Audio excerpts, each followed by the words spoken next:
Esther's Reboot Challenge, Day 54, page 239, Chapter 17, 3 Vaccines to Build Stronger Mental Immunity. There are times in our lives when we become sick at heart. We put up with cuts and scratches that we sustain in our daily lives. But when you get sick at heart, there are 2 causes: serious health problems or money problems. When people unexpectedly get diagnosed with cancer, or when failed businesses leave them in deep debt, they suffer from extreme stress and even mental illness. Now, however, we are exposed to these 2 biggest causes of mental sickness at once. Just the fear over getting the virus and dying from it is in itself nerve-wracking. But to it has been added a crumbling financial foundation.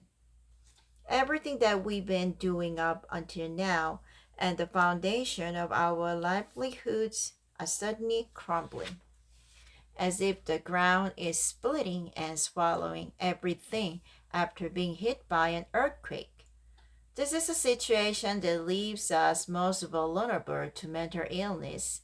In a recent survey, 7 out of 10 respondents answered that they experienced depression and anxiety caused by what is called the corona blues.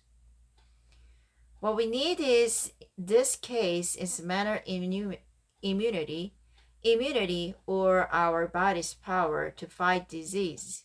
It's not needed just for physical illness. We need immunity to save ourselves from mental illness. In the past, we had many options to turn to when we were depressed or sad. We could meet friends and talk, go to movies, or even have a getaway. Those little things were fun, while at the same time healing us, but now that they have been taken away from us, we are feeling all the more frustrated and lost. The hope that it will subside soon is also fading. Even with the arrival of the vaccines, it is certainly taking longer to be resolved than what most people would want or hope. Even those with an iron heart become vulnerable to despair and devastation. And they question themselves, what have I done so far?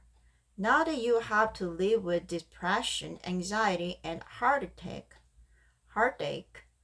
you need more than just an ordinary heart. It is difficult to maintain the pre-coronavirus mindset post-coronavirus.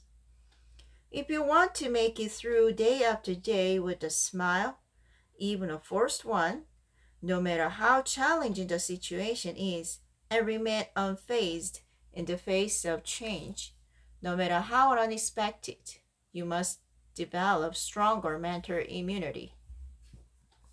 I already have 57 years of experience in life, but even for me, this coronavirus crisis was not easy to take. I was devastated at the beginning of the crisis, even though I've never doubted my mental immunity and resilience for recovery. My mind kept leaning toward depression and anxiety, even though I didn't do anything. There is something I told myself whenever I found myself in this poor shape. When I think about it, this word could have been the vaccine for my heart. When you've got something that daunts you, fold it into half the size. This technology is not a big deal. I can master this in just a year, considering all my life experience. That's what I've told myself whenever I felt daunted by digital technology. I guess I must have said it to myself at least a dozen times a day.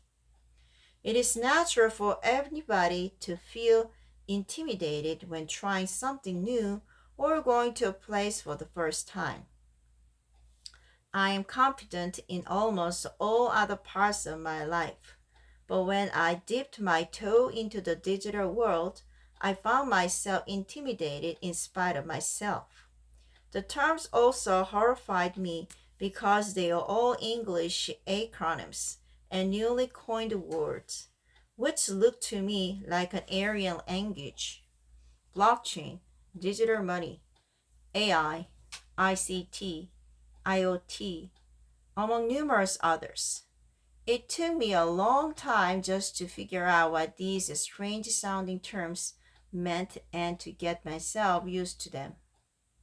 I couldn't help but admire those who were using these terms routinely, without any trouble. We often overestimate the things that we don't have, and we think that those who understand what we don't are already amazingly smart. We even feel inferior to those who seem to be much smarter and who are moving far ahead of us. It is natural to feel that way because, after all, we are only human, but we must not let ourselves be imprisoned by such thoughts. We must not let our hearts keep shrinking smaller and smaller. From now on, we must go through the process of integrating digital technologies with our work.